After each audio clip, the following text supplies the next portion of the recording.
Tapos is ano natin tatanggalin na ito. 99.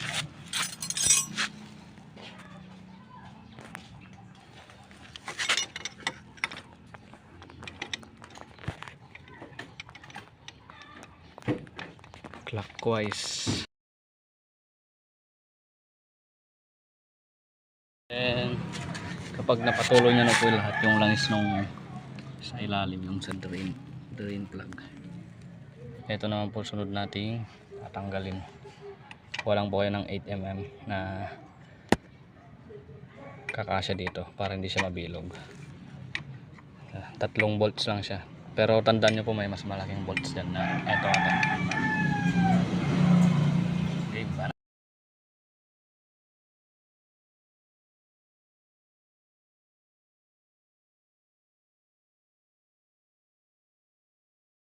tapos natanggal na natin.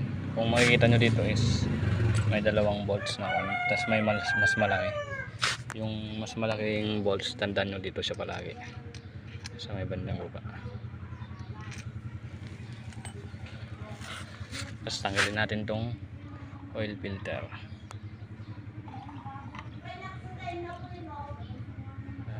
Sa sobrang init,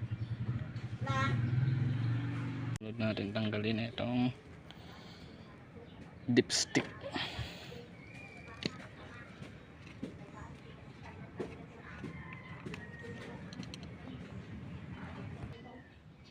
Yan na siya mga boss. After kong linisan, tinatanggal ko lang masyado yung listed. So linisan nyo rin pala itong mga to boss bago nyo ilagay ulit. Ito, linisan nyo lang. Habang hinihintay natin yan is may napansin ako dito. Ang kadena itong tunog na, adjust natin yan ngayon.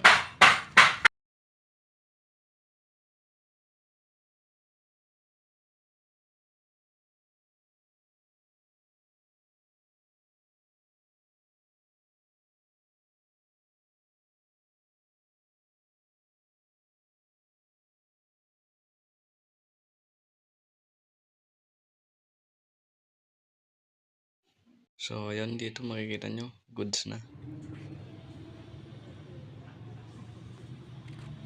So ayan mga boss, wala nang tumutulo.